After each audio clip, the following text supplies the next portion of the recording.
team yesterday, which is just absolutely insane. So anyway, he is going to be stealth. He's going out in here. It looks like he's going to try to open up on this priest once again, and the priest is, you know, a little bit of a better spot. I think they are kind of spread out a little bit more nicely. The paladin's back in a good spot to get some of those heals off. Looks like Crizp is going to go for the bash. He does land that onto the paladin. The priest is going to be fine for now, though. Yeah, and there's a full clone onto the paladin. I think the priest should have pushed in a bit more in the start there, so the paladin could have kept his position further back, because we see Lost Signs dropping all down to 20% just because of that first clone that Sovereign didn't want to trinket. So there's a dispersion force already. Even though Berserk was used, so we'll see if they manage to keep this pressure up even after the Berserk's been used. Yeah, and I mean, Sovereign, you know, he does get CS there. I think it was just a blanket, though. There's the AoE sack coming out. Law Silence has no disperse, no trinket, so he's going to be in a lot of trouble. He's going into that maim.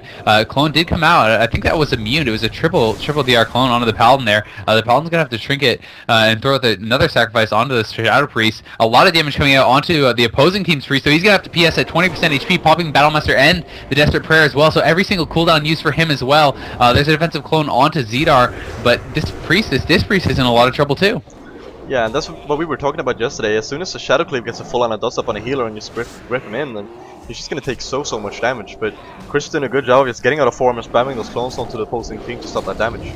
Yeah, we need Zedar to really get this priest away from his paladin, though. He needs to throw chains on him. He needs to grip him away from the paladin, because the paladin is going to get feared. And a nice dispel there, though, instantly from Lost Silence. But is it going to be enough? Because Sovereign is in that clone. The Shadow Priest is at 30% HP. He is kiting away nicely. He is doing his best. There's a bubble on the paladin that's going to get MD'd. But I'm not sure if he's going to be able to survive. There's AM up. They're just trying to use absolutely everything. 10% HP, so much damage coming in. Is he going to be able to survive here? Crisp is very low as well. Was forced briefly into bear form. It looks like the Shadow Priest is going to be able to survive for now. Some big heals did come in there from Sovereign, and Chris is at about 60% HP. Some Mana Birds coming out here from the Disc Priest onto Lost Silence, and you know, it's a pretty even game. This Paladin is doing a great job keeping his team alive, though, from all the CC, and I think the Disc Priest may just go down, and with some big damage coming in, he is gonna fall, and we're gonna be all tied up.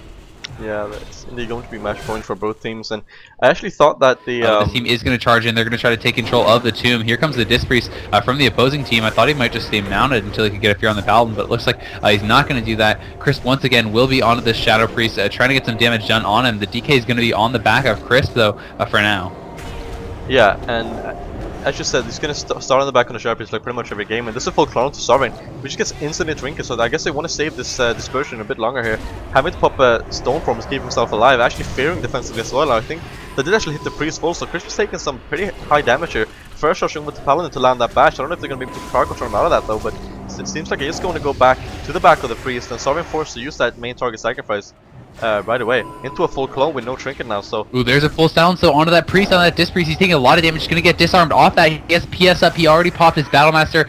He's gonna get pummeled there. I do believe, yeah, he did get pummeled full by the DK Zedar, and his pet is still on him. He's still at about 40% HP. Gets gripped back into him. Crisp is trying to do his best to peel this DK off him. The priest just gets dodged there. He's gonna have to trinket immediately and trying desperately to get away, but he really doesn't have much of anything left. And if Zedar is able to connect once again, he may be able to finish him off. But some nice peels here from Crisp. Gonna throw the maim onto the DK, following up that route.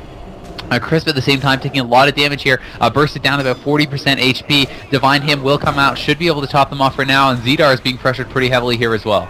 Yeah, there's a full clone coming out of Zedar right there to stop healing coming into him, and first rushing with the Paladin and once again bashing him. We might see a swap of the Sovereign here, and it seems like that's gonna happen right now, having to Sacred Shield himself, but into a DR maim. I think Sovereign's gonna be fine here because of that Sacred Shield absorbing so much damage, but there's a goal coming out from Zedar, so we're probably gonna look to go straight back onto this priest, and there's the hammer on the priest. There's no PS, he's definitely going to go down there, and down he goes.